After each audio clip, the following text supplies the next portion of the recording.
नमस्कार, मेरा नाम कृष्ण है और चलो महाभारत शुरू करते हैं पढ़ने की। तो आज हम पढ़ने वाले हैं Coulomb's law in vector form. देखो, ये वाला टॉपिक बहुत लोगों को बहुत परेशान करता है। अगर देखा जाए तो 97% बच्चों को ये टॉपिक परेशान करता है, समझ में नहीं आता। वैसे है बहुत आसान। अगर पता है मैं इसी चीज़ को दूसरी भाषा में लिख दूँ कि आखिरकार कूलॉम्स लॉ विथ डायरेक्शन, तो मुझे उम्मीद है कि मैं सोच के चलता हूँ कि ये बात तुम्हें बहुत जल्दी समझ में आ गई होगी कि कूलॉम्स लॉ का अभी सिर्फ हमने मैग्नीट्यूड पढ़ रहा है, जो तो ये तुम जानते हो ना, 1/4πε0 Q1 Q2/r²।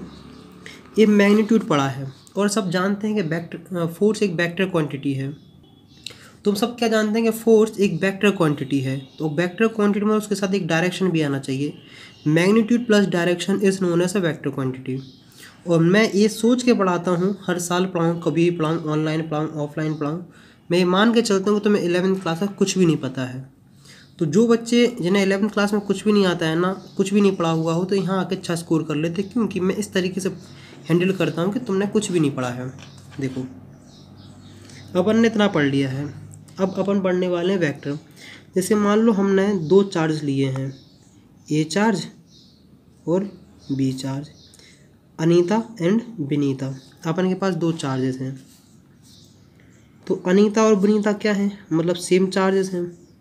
मतलब हमने मान के चल रहे दोनों हैं पॉजिटिव नेचर, इनका चार्ज है। इसका मान लेते हैं 2 कूलम, इसका मान लेते हैं 3 कूलम। और इन दोनों के बीच की दूरी हम मान लेते हैं 8 मीटर। बहुत ज़्यादा होगी लेकिन मान लेते हैं, मानने में क्या जाता है। मानने के तो हम जिसे लाइन मार रहे होते हैं उसे सबकी भाभी मान लेते हैं। तो अपन ने क्या मान लिया है कि अपन ने इतना मान लिया है। तो हमें क्या पढ़ा रहे थे कि हम वेक्टर में पढ़ने वाले डायरेक्शन में अनीता और विनीता। अनीता विनीता को अपन बना भी देते हैं। ए अनीता है और ए विनीता है। ए अनीता का राइट हैंड साइड है और ए विनीता का राइट हैंड साइड है। ए इसका लेफ्ट हैंड साइड है, इसका लेफ्ट हैंड साइड है।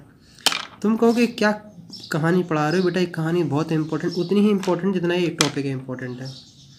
पढ़ते हैं। देखो, तो हम क्या करते हैं कि हमें पढ़ना है, हमने दो चार्ज मान लिए, दोनों चार्जेस का मतलब नेचर सेम, मतलब दो पॉजिटिव चार्ज हैं, ए और बी। हमने बताया जब दो चार्जेस का नेचर सेम होता, पॉजिटिव पॉजिटिव है, नेगेटिव नेगेटिव, एक दूसरे को रिपेल करते हैं। रिपेल करने का मतलब है कि ए वाला चार्ज इस चार्ज को ऐसे रिपेल करेगा।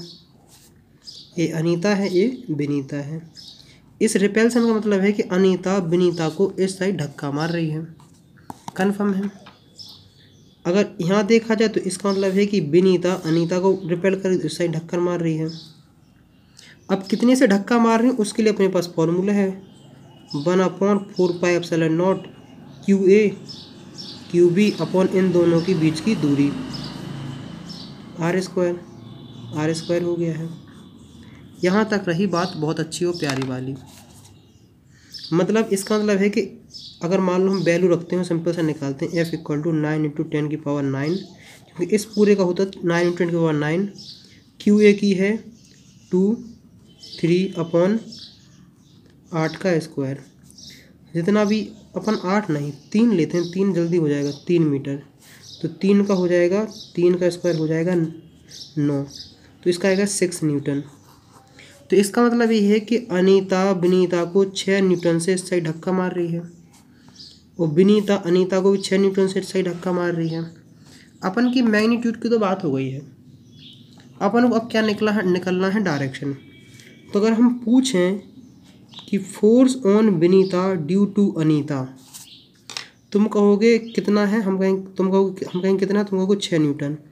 अब हम पूछेंगे बेटा कौन से डायरेक्शन में, तो उसने कहा है कि जो डायरेक्शन है वो अनीता से विनीता की तरफ है, अनीता से विनीता की तरफ है, ए से बी की तरफ है। देखो, अगर मान लो हम बोलते हैं ईस्ट वेस्ट नॉर्थ साउथ, तो हम कह देते हैं कि 6 न्यूटन जो है वो ईस्ट डायरेक्शन में है। कन्फर्म। अगर हम यही काम किससे पूछते हैं, अनीता से, तो अनीता पे लग रहा force on Anita due to Vinita कितना है 6 न्यूटन। डायरेक्शन क्या है, जो है विनीता से अनीता की तरफ है, विनीता से अनीता की तरफ। इस चीज़ को अगर हम और लिखें तो force on Anita due to Vinita is equal to 6 newton in west. तो यहाँ तक कोई दिक्कत आई, कोई समस्या आई? मेरे हिसाब से तो नहीं आनी चाहिए, क्योंकि अगर हमने फोर्स लगाया तो उसका डायरेक्शन बता दिया है, क्योंकि वेक्टर क्वांटिटी है। अब इसी चीज़ को हम क्या लिखते हैं मैथमेटिकल टर्म में, जैसे तुम्हारी किताबों में लिखा होता है Q1 पराना ढिकाना ढिमकाना। देखो इन दोनों के बीच की दूरी इतना मान लेते हैं। अब हम लिखते हैं वेक्टर फॉर्म। आखिर का वेक्टर फॉर्म में तुम्हें लिखने के लिए बहुत सिंपल सा तरीका बताऊंगा, बहुत सिंपल सी टेक्निक बताऊंगा आखिर का वेक्टर फॉर्म में कैसे लिखा जाता है। तो तुम ऐसे लिखो कि आखिरकार तुम्हें किस पे फोर्स निकालना है। तुम कहोगे हमें निकालना है फोर्स ऑन विनीता। देखो जिस पे लग रहा है उसको लिखो पहले, और जो लगा रहा है उसको लिखो बाद में। मतलब ए है कौन, एजेंट, मतलब ए लगा रहा है। बी क्या है, बी फील कर रहा है, मतलब बी पे लग रहा है। अब कुछ नहीं, जो 1/4 पाई एप्सिलॉन नॉट उसी को लिख दो आर स्क्वायर। ये कितनी बात होगी, ये होगी मैग्नीट्यूड की। क्या हुई, मैग्नीट्यूड की। और अब हमें क्या यहाँ लिखना है डायरेक्शन। डायरेक्शन डायरेक्शन बताने के लिए हम यूज़ करते हैं यूनिट वेक्टर। यूनिट वेक्टर नहीं आता कोई घबराने वाली बात नहीं है। अगर यूनिट वेक्टर नहीं आता तो कोई घबराने वाली बात नहीं है। यूनिट वेक्टर मतलब होता है यूनिट वेक्टर। यूनिट वेक्टर का फॉर्मूला होता है vector upon magnitude of vector. बताते हैं, जैसे मान लो तुम्हारे पास एक वेक्टर है जिसका नाम बोल देते हैं आर। ए आर रामू नाम का तुम्हारे पास एक वेक्टर है, वो है 2i 3j + 4k। जितना बता रहे हो उतना तुम्हारे लिए सफिशेंट है। तो आर इक्वल टू क्या हो जाएगा, आर का मैग्नीट्यूड क्या हो जाएगा, बार वेक्टर है, मैग्नीट्यूड हो जाएगा क्या 2 का स्क्वायर 3 का स्क्वायर + 4 का स्क्वायर। तुम देखोगे 4 9 16 अंडर 29, ये इसका मैग्नीट्यूड रहा है। तो आर यूनिट वेक्टर को ऐसी कैप लगा दे दो ऊपर, इक्वल टू ये vector 2i 3j 4k upon √29। तो ये रहा तुम्हारे पास 2i under √29 + 3j under √29 + 4k under √29। तो मुझे उम्मीद है कि यहाँ तक तुम्हें क्लियर होगा कि यूनिट वेक्टर कैसे निकालते हैं। अब जो मेन है वो डायरेक्शन यूनिट वेक्टर हम लोग कैसे निकालते हैं। देखो सोचो, देखो घबराना बिल्कुल नहीं है, सावधान रहें, सतर्क रहें, फिजिक्स पढ़ते रहें। हमें क्या करना है कि जैसे मान लो ए वेक्टर है, ये है, ये जो बीच में जो आर है ये भी एक वेक्टर है जिसको बोलते हैं पोजीशन वेक्टर। क्या बोल देते हैं, पोजीशन वेक्टर। बहुत आराम से करना है। तो अगर तुम्हें निकालना force on Anita due to Vinita, तो फोर्स का डायरेक्शन क्या है, अनीता से विनीता की तरफ है। तो हम लिखेंगे यूनिट वेक्टर आर अनीता से विनीता की तरफ है, और यूनिट वेक्टर। तो ये रहा तुम्हारे पास 1/4 pi epsilon naught QA QB upon r square, unit vector Anita से विनीता की तरफ। मतलब force on Vinita due to Anita is equal to इतना मैग्नीट्यूड है। ये रहा डायरेक्शन। डायरेक्शन क्या होता है, यूनिट वेक्टर क्या बता रहा है कि जो फोर्स का डायरेक्शन है वो अनीता से विनीता की तरफ है। अगर तुमसे पूछा जाए कि RAB का तुम कैसे निकालोगे, तुम्हें कुछ नहीं करना है। जो पोजीशन वेक्टर है आर, जो अनीता से विनीता की तरफ है, उसको लिख लो और नीचे लिख दो RA का मैग्नीट्यूड। ऐसे भी समझ में नहीं आया हो, घबराओ नहीं, हम बताएंगे। जब तक हम हैं तब तक क्या गम है, हम बताएंगे, हम किस लिए बैठे हैं। देखो जैसे मान लो ए अनीता है, ए विनीता है, ये इन दोनों के बीच में है 3 मीटर की दूरी है। तो अपन क्या मान लेते हैं, अनीता को मान लेते हैं ओरिजिन 0,0। तो विनीता के कोऑर्डिनेट क्या होंगे 3,0। इतनी बेसिक तो आनी चाहिए भैया। अब ऐसा भी नहीं कि मैं हाथ पकड़ के प्लस माइनस ही सिखाने बैठ जाऊँ। तो इसका जो यहाँ से लेके पोजीशन वेक्टर है आर वेक्टर, उसका क्या हो जाएगा, position vector equal to 3i। Confirm. Vector ऐसे बनाए जाते हैं, इतना ही बहुत है। आगे आगे पढ़ेंगे नहीं, यहाँ बहुत डिफ़िकल्ट हो जाएगा, कॉम्प्लेक्स हो जाएगा, फिर समझ में नहीं आएगा। इतना है। अगर हम तुमसे पूछें कि इसका यूनिट वेक्टर क्या होगा अनीता से विनीता की तरफ के, अनीता से विनीता एक वेक्टर है, तो हो जाएगा 3i अपॉन इस 3i का मैग्नीट्यूड। 3i का मैग्नीट्यूड क्या होगा, √3 का स्क्वायर, तो 3 आ जाएगा, तो 3 यूनिट वेक्टर आ गया है 1। जो डायरेक्शन यूनिट वेक्टर का होता है वही डायरेक्शन पूरे वेक्टर का होता है। मतलब जिस डायरेक्शन में यूनिट वेक्टर होगा उसी डायरेक्शन में पूरा वेक्टर होगा। मतलब वैसे यही है कि जिस साइड तुम्हारा नाक होगी ना, उसी डायरेक्शन तुम्हारा फेस होगा, ऐसे समझना है। मतलब नाक तुम्हारी क्या है, यूनिट वेक्टर। समझ रहे हैं क्या? अगर तुम सीधे चल रहे हो, अगर सीधे देख रहे हो बिल्कुल, तो कहा नहीं जाता कि नाक के सीधे में जाना, तो नाक क्या है, यूनिट वेक्टर है। अगर नाक के सीधे में जाओगे तो जहाँ नाक होगी ना, नाक का डायरेक्शन वहीं तुम्हारी आँखों का डायरेक्शन होगा, या फिर जहाँ आँखों का डायरेक्शन होगा वहीं नाक का डायरेक्शन होगा। अपन ने इतना सुन लिया है। तो इसको पता अपन कैसे लिखेंगे, F force on Anita due to Vinita is equal to 1/4πε0 QA QB into r फलाना लिखाना। इसका अपन देखो मैग्नीट्यूड क्या निकाला 12 न्यूटन, और कौन से डायरेक्शन 12 न्यूटन निकाल लिया है। डायरेक्शन क्या है, यूनिट वेक्टर आ रहा है I, तो इसका मतलब होगा 9i Newton. Unit vector cap लगा दो। इसका मतलब ये है, I का मतलब ये है कि 9 न्यूटन का एक फोर्स लग रहा है x डायरेक्शन में। कहाँ लग रहा है, x डायरेक्शन में। देखो I को x, J को y और z को k, ये सब वेक्टरी काम है। इन सबसे बहुत अच्छे से जान पहचान तुम्हारी होगी। तो इसका मतलब है कि जो 9 न्यूटन का जो फोर्स लग रहा है वो कौन से डायरेक्शन में लग रहा है, वो लग रहा है x डायरेक्शन में। तो मुझे उम्मीद है यहाँ तक तुम्हें काफ़ी हद तक समझ में आ गया होगा। अगर सेम टू सेम कहानी हम अनीता के लिए पूछ लेते हैं तो कहानी तब देखो, अब तो कहानी वही सेम है। Force on Anita due to Vinita is equal to 1/4πε0 QA QB upon r square. अब लिखना है यूनिट वेक्टर। जो अनीता के साइड इस साइड फोर्स लग रहा है वो कैसा है, वो विनीता से अनीता की तरफ है ना, तो r unit vector Vinita to Anita. समझ गया कि नहीं। इस तरीके को ऐसे हम लोग लिखते हैं। तो आखिरकार तुम्हारे पास ए रहा पूरा ओवरऑल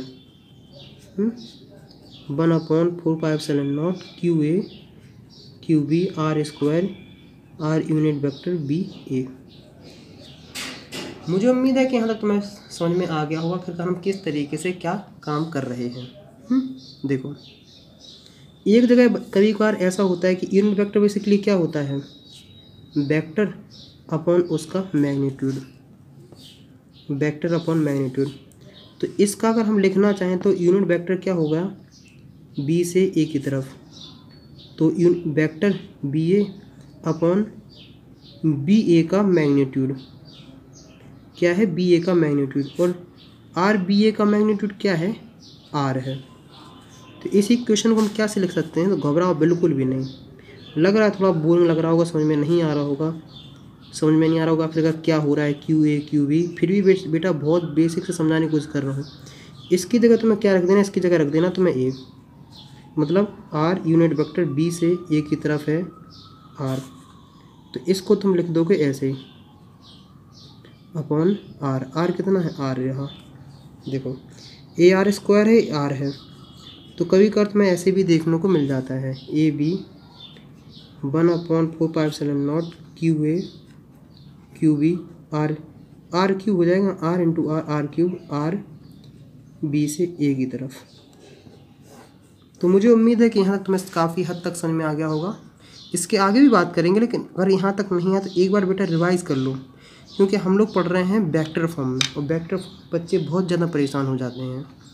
पहले यहाँ इतना रिवाइज़ कर लो, फिर जाके हम आगे बढ़ना।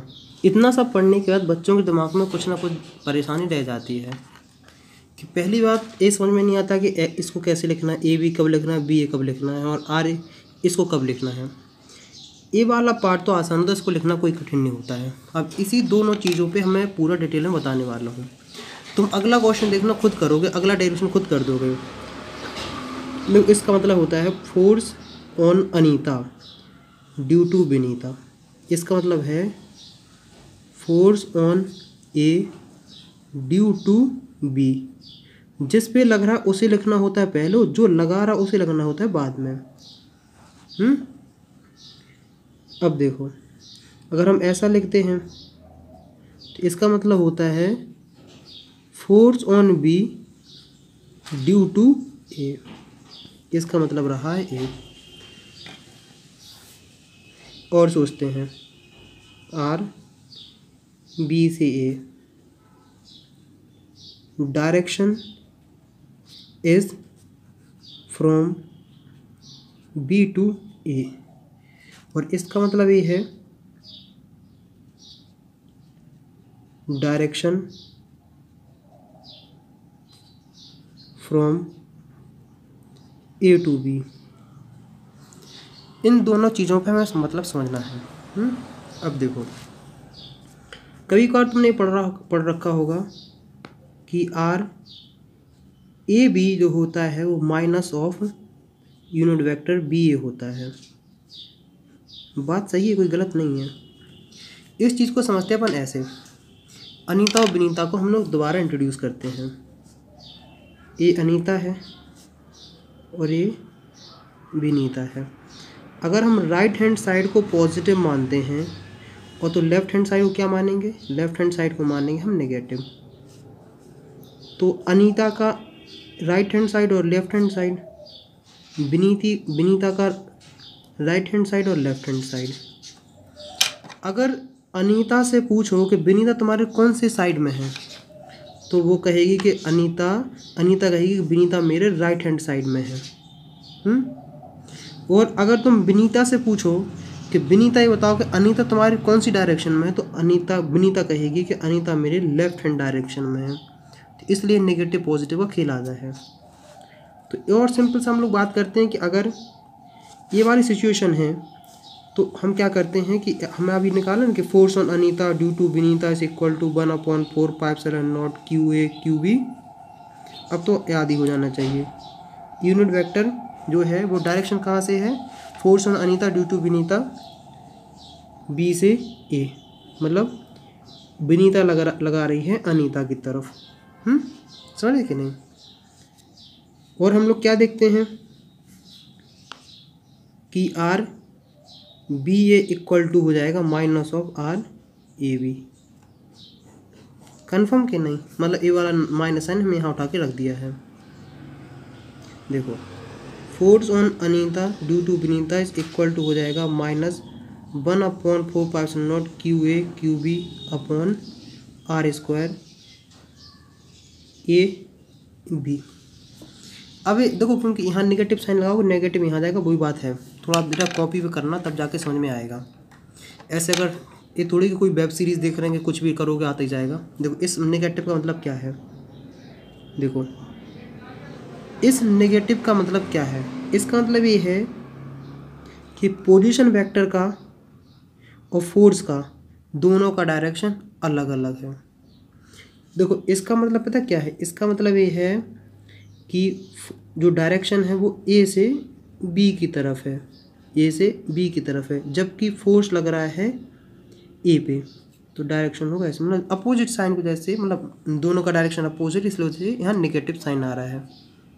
यहाँ और कोई बड़ी बात नहीं है। देखो, और force on Vinita due to Anita भी होता +1/4 QA QB R² RAB। यहाँ सिर्फ दोनों पॉजिटिव नेगेटिव मतलब है, तो अगर तुम देखोगे तो force on Anita due to Vinita is equal to force on Vinita due to Anita.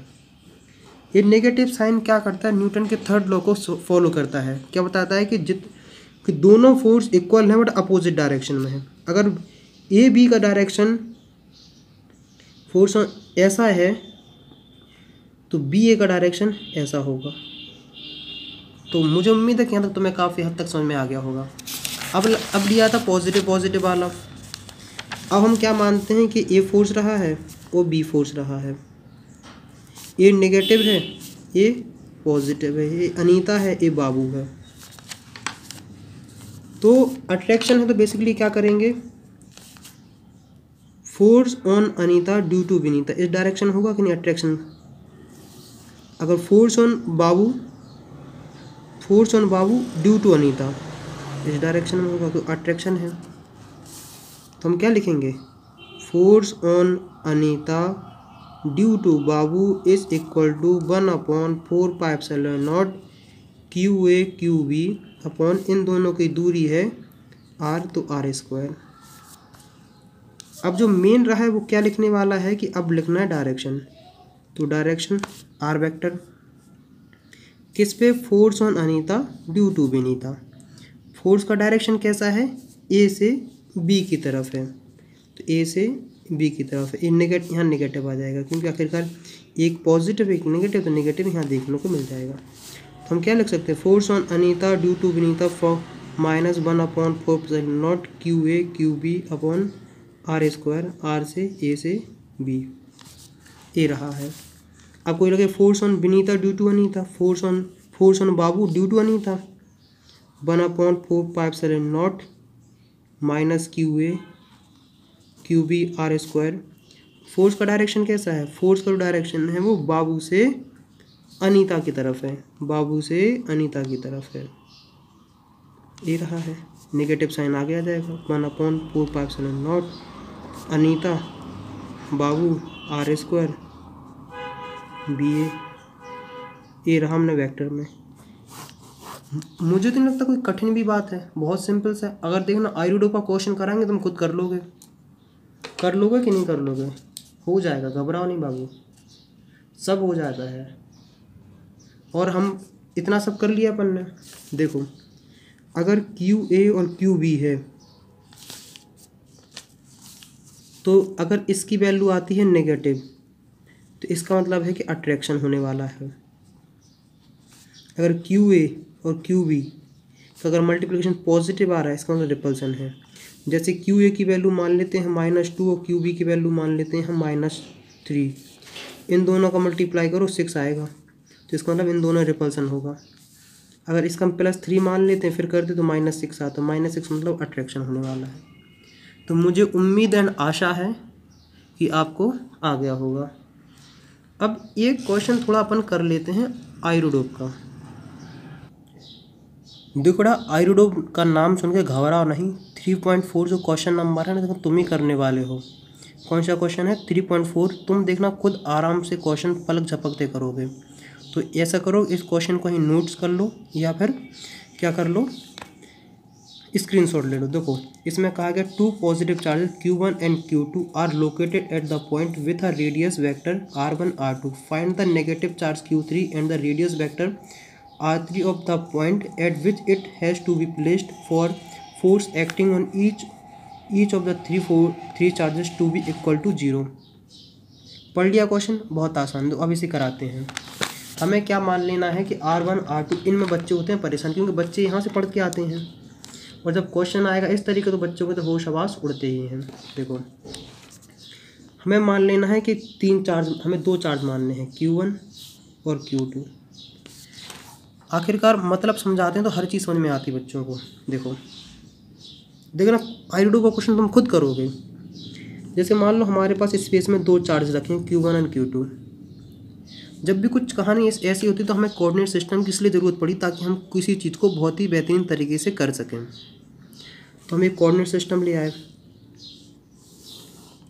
बिना कोऑर्डिनेट सिस्टम के भी हर चीज़ पॉसिबल थी, लेकिन हमें कोऑर्डिनेट सिस्टम लाना इसलिए पड़ा ताकि कोऑर्डिनेट सिस्टम की हेल्प से हम कोई चीज़ बहुत अच्छे से विजुलाइज कर सकते हैं। जैसे मान लो तुम खड़े हो यहाँ, कहाँ खड़े हो, यहाँ खड़े हो, तुमसे पूछा क्या कि बताओ, हम नाम दोबारा रखते हैं अनीता, विनीता। तुमसे पूछा जाए कि बताओ बेटा अनीता कहाँ है, तुम कहोगे अनीता हमसे इतनी दूरी पे है, तो ये रही अनीता की डायरेक्शन। तो उसे हम बोल देंगे क्या, R1 वेक्टर, इसे बोलते हैं पोजीशन वेक्टर। घबराओ बिल्कुल नहीं। देखो अगर तुमसे पूछा जाए विनीता कितनी पे है, तुम कहोगे विनीता हमारे से इतनी दूरी पे है। जैसे मान लो हम इसका डायरेक्ट मैग्नीट्यूड बोलते हैं, हम मान के चलते हैं कि अनीता तुमसे 8 मीटर पे दूरी पे है और विनीता तुमसे 9 मीटर पे है। खुश, कन्फर्म। अभी तो कुछ बात नहीं, उसी को हमने लिख दिया वेक्टर के फॉर्म में। तो अब तुमसे कहा गया है कि एक तीसरा चार्ज है, तीसरा चार्ज मतलब ये दोनों पॉजिटिव है, हम तीसरा चार्ज रख रहे हैं नेगेटिव। तो जो नेगेटिव चार्ज हम रख रहे हैं उसका वो है नेगेटिव, थर्ड चार्ज जो है नेगेटिव है। इसको रख देते हैं C, इसका नाम है चंदू। तो हमारे पास कौन कौन से, अनीता है, विनीता है और चंदू है। तो उनने कहा है कि चंदू की 2 पत्नी हैं, चंदू की 2 पत्नी हैं और दोनों लोग का ओवरऑल जो प्यार है वो 0 है। तो उसमें पूछा गया कि बताओ ये तुमसे कितनी दूरी पे है और क्या उसका Q3 है।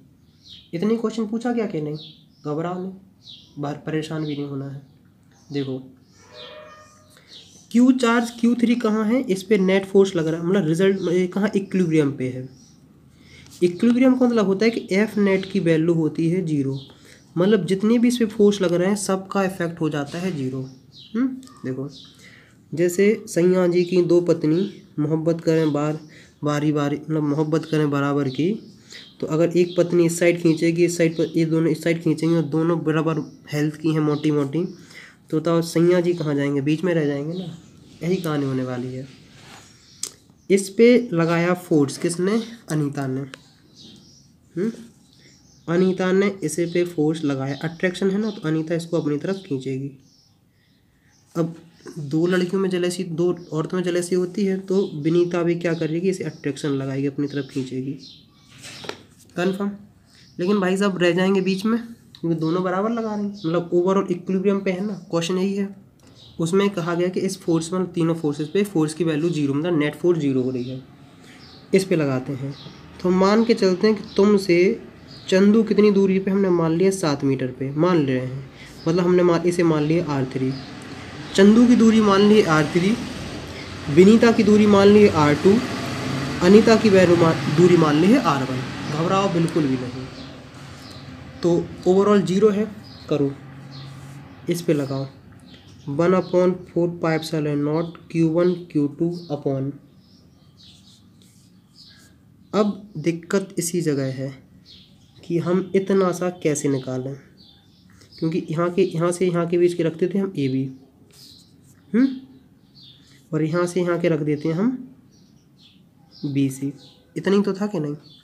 अब इसमें बेटा हल्का फुल्का वेक्टर का यूज़ होगा। देखो अब बताता हूँ, इस दोनों, अभी हम इतने को बात कर रहे हैं, इतने को है, ऐसा ऐसा ऐसा डायरेक्शन है ना, और फिर है ऐसा, ये R1 है, R3 इसका निकालना है। इसका इन तीनों में रिलेशन निकालने का बहुत ही आसान और सिंपल तरीका है। इसे 3 पॉइंट दे दो, इसे 1 दे दो, उसमें कोई बड़ी बात नहीं है। देखो इसको पता मैं कैसे करता था, एक साइकिल चलाओ, यहाँ से गए R3 लिख दो, यहाँ गए इसका नाम रख दो R, तो इसका C से B है, मतलब 3 से 1 है, R3 1, 3 से 1 जा रहे हैं, 3 से 1 प्लस R3 1 वेक्टर। अगर अपोजिट वाला मिल जाए तो नेगेटिव लगा दो, R1 सबको रख दो 0 के बराबर। तो तुमने R3 1 की वैल्यू क्या निकाली है, R1 माइनस R3। कन्फर्म। इतनी रही दूरी, मतलब एक किसकी दूरी है, AB की, कहाँ, वेक्टर फॉर्म में। कन्फर्म है। अगर ए पॉजिटिव है ए नेगेटिव तो यहाँ नेगेटिव आ जाएगा। अब इसी का अगर तुम्हें यूनिट वेक्टर निकालना है तो यूनिट वेक्टर क्या करते हैं, मैं वेक्टर अपॉन वेक्टर का मैग्नीट्यूड तो यूनिट वेक्टर निकाल दिया है। तो इसका मतलब जो ए भी रखेंगे यहाँ और यूनिट वेक्टर लिखेंगे 3 से 1 की तरफ और प्लस इस साइड लग रहा है सेम टू सेम करनी वही करेंगे तो -1/4πε0 Q2 Q3 और B से C R वेक्टर। देखो कहानी है ऐसी ऐसी और ऐसी R3 R2 और एक कहानी ऐसी। तो R3 से 2 जा रहा है ना तो हो जाएगा 3 2। यहाँ तक तो मुझे उम्मीद है कोई दिक्कत आने वाली नहीं होगी। बहुत देखो =0 क्योंकि नेट फोर्स तो इस पर 0 ही है, 0 तो है ही ना, नेट फोर्स तो 0 लग रहा है। अब देखो इसको लिखना और इसको लिखना स्टार्ट करो, इसकी जगह ये चिपका दो -1/4। देखो माइनस माइनस ये सब हो जाएगा, इतनी इतनी चीज़ कॉमन है, इतनी इतनी चीज़ कॉमन है तो सबसे कर दो 0 हो जाएगी। तो Q1 और शायद Q2 नहीं, यहाँ Q3 होगा ना, वही तो हम कह रहे हैं Q3 होगा, हाँ सही है। Q1 Q3 Q2 Q3 Q1 Q3 A B की वैल्यू निकाल लो। इसका मैग्नीट्यूड रखना है ना तो मैग्नीट्यूड रखते हैं R1 R3 का मैग्नीट्यूड, इसकी जगह ये वैल्यू रख दो R1 R3 R1 R3 confirm. Same to same कहानी यहाँ करो, BC की वैल्यू रखो कि BC कैसे निकालेंगे और पूरा सॉल्व करके हम डायरेक्ट यहाँ लिख देते हैं। देखो ये नेगेटिव भी चला जाएगा तो हम देखते हैं Q2 Q3 R2 R3 cube हो जाएगा R2 R3 ये unit vector plus Q1 Q3 और R1 R3। अब देखो कैंसिल के चक्कर करने के चक्कर में Q3 को गायब नहीं करना क्योंकि Q3 तो हमें निकालना =0। इन दोनों को तुम सॉल्व करोगे तो Q3 की तुम्हें वैल्यू तुम्हें देखने को आराम से मिल जाएगी। तो देखो हम क्या करेंगे, हम Q3 को भी कैंसिल कर लेते हैं, तो हम पहले रिलेशन बना लें। देखो R2 R3 बेटा दिमाग लगाना, पॉजिटिव नेगेटिव को यहाँ से वहाँ से यहाँ घुमाया गया और कुछ नहीं है। R3 इसको यहाँ लाओगे नेगेटिव ये Q2 Q3 Q2 तो यहाँ Q2 बचा है, यहाँ Q1 बचा है, R1 R3 R1 R3 unit vector ये। अब देखो सुनो ये यहाँ रहा इतना सा। अब नेगेटिव पॉजिटिव में हम गेम खेलने वाले हैं। देखो एक मैंने तुम्हें अभी थोड़ा सा कॉन्सेप्ट बताया था कि नहीं कि R यूनिट वेक्टर 2 से 1 जो होता है वो माइनस होता है कितना 1 से 2। अगर पहले जो आयुर्वेद का क्वेश्चन कराने से पहले का याद करो, ये बताया था नहीं, ये बहुत इंपॉर्टेंट है। हम अब क्या करने वाले हैं, हम इसी चीज़ का यहाँ यूज़ करने वाले हैं। देखो सुनो यहाँ बीच में ऐसा है ना, देखो अनीता विनीता और चंदन 1 2 और 3। यहाँ में क्या देखने को मिल रहा है R1 से R3 और यहाँ में क्या देखने को मिल रहा है, यहाँ में देखने को मिल रहा है R2 से R1। कंफर्म, इतनी चीज़ कंफर्म है कि नहीं। देखो इस यूनिट वेक्टर की वैल्यू और इस यूनिट वेक्टर की वैल्यू सेम होगी बट अपोजिट डायरेक्शन में होगी। तुम R1 minus R3 upon R1 minus R3 का मैग्नीट्यूड इक्वल टू जो होगा वो माइनस होगा किसके R2 R1 R2 ये R3 है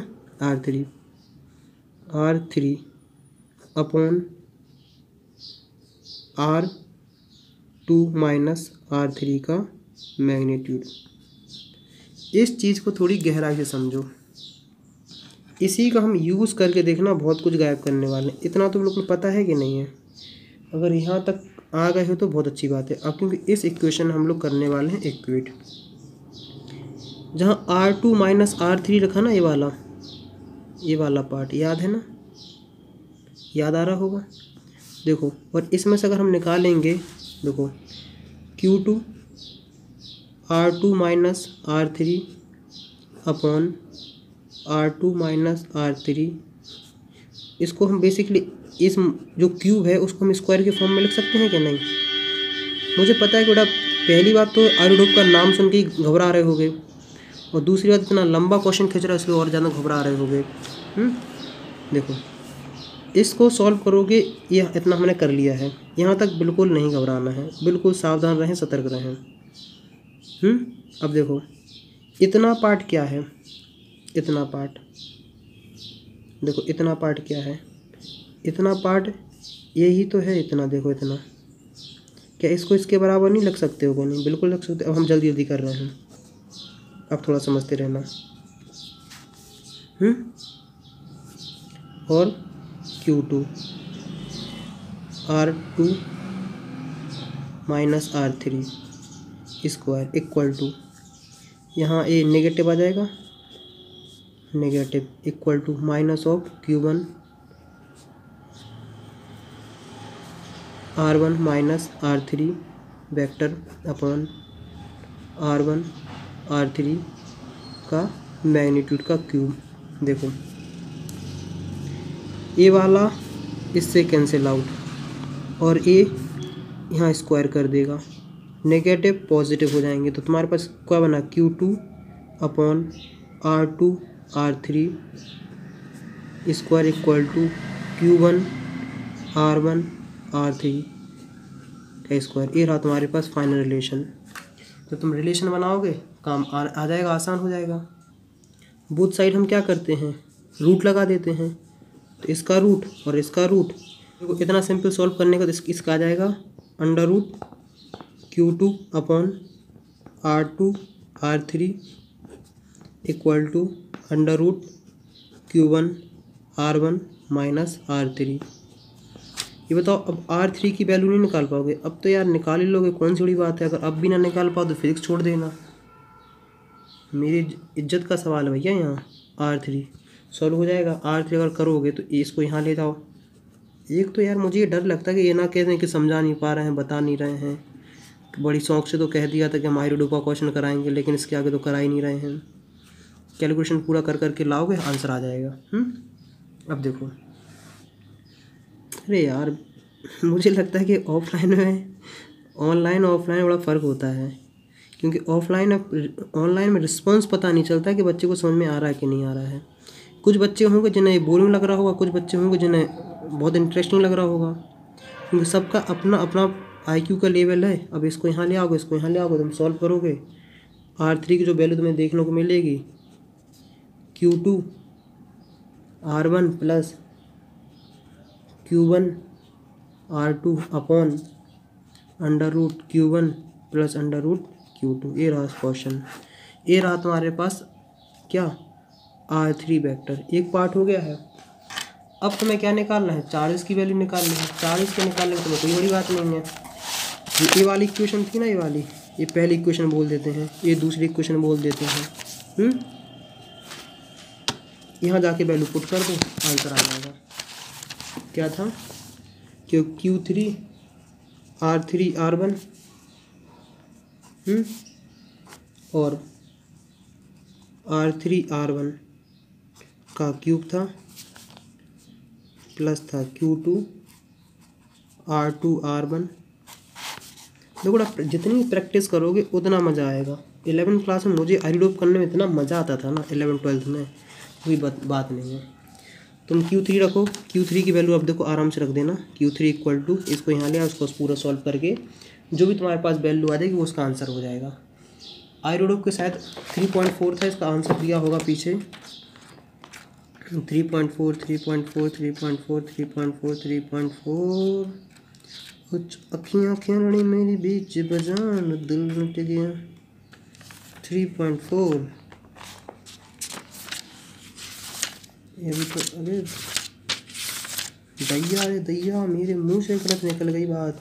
3.4 देखो ये रहा, ये आएगा देखो -Q1 Q2 upon √Q1 + Q2 का होल स्क्वायर। तो मुझे उम्मीद है कि यहाँ तक तुम काफ़ी हद तक सॉल्व कर लोगे और आंसर निकाल लोगे। इसका मतलब है Q3 की वैल्यू आ रही -Q1 Q2 √Q1 + Q2 का, इसका सॉल्व करोगे तुम्हारे पास वैल्यू आ जाएगी। तो मुझे उम्मीद है कि इतना समझ में आ गया। देखो बेटा क्वेश्चन आयुर्वेद का है, कठिन तो होगा ही कुछ नहीं, लेकिन यहाँ का वहाँ का वहाँ यूज़ किया गया। एक क्वेश्चन था लेकिन दिल खुश हो गया को, जैसे फिजिक्स में मज़ा आता होगा। एक क्वेश्चन ने देखो तुम्हारा कितना कितना क्लियर कर दिया है। क्या आखिरकार तुम्हारे पास यूनिट वेक्टर का जो कॉन्सेप्ट होता है ना वो क्लियर कर दिया है, इक्विलिब्रियम वाली कंडीशन क्लियर कर दी है। और अनीता विनीता और चंदू की लड़ाई ख़त्म कर दी है कि किसके पास पति जाएगा, क्योंकि बीच में ही रह जाएगा, चाहे यहाँ से खींचो चाहे वहाँ से खींचो, चंदू बेचारा बीच में। और तीसरी बात ये यूनिट वेक्टर का क्वेश्चन मतलब कोऑर्डिनेट सिस्टम का तुम्हारे पास ख़त्म कर दिया, R1 R3 R2, ये Q2 Q3 और Q1। सिंपल सा निकालने के लिए, इसके वेक्टर निकालने के लिए पहले वाला वेक्टर लिखो R1, फिर दूसरा वाला वेक्टर लिखा जाता है R3। तो मतलब जो ए बी, मान लो यहाँ से CB लिखते हैं ना CB, तो CB जो वेक्टर है वो है R1 - R3 के बराबर। इस मेथड से उस मेथड से आंसर एक ही देखने को मिलेगा। अगर इसका वेक्टर लिखना है CB है ना, A था ये, CB लिखना है ना, कुछ नहीं, पहले यहाँ का वेक्टर लिखो R2, फिर यहाँ का लिखो R3, लो CB वेक्टर आ गया। कोई बड़ी बात नहीं होती, बहुत सिंपल, बहुत आसान। तो अगर यहाँ तक वीडियो देख रहा हो, क्वेश्चन आता है मज़ेदार, तो करो कम से कम 3 फ्रेंड के साथ ये ज़रूर से ज़रूर शेयर, अगर मेरी हेल्प करना चाहते हो। लेकिन तो बताओ कमेंट्स में लिख के कि क्वेश्चन कैसा लगा है। तो नेक्स्ट वीडियो मिलते हैं नेक्स्ट टॉपिक के साथ। महाभारत का दिन आज तक यहीं ख़त्म करते हैं।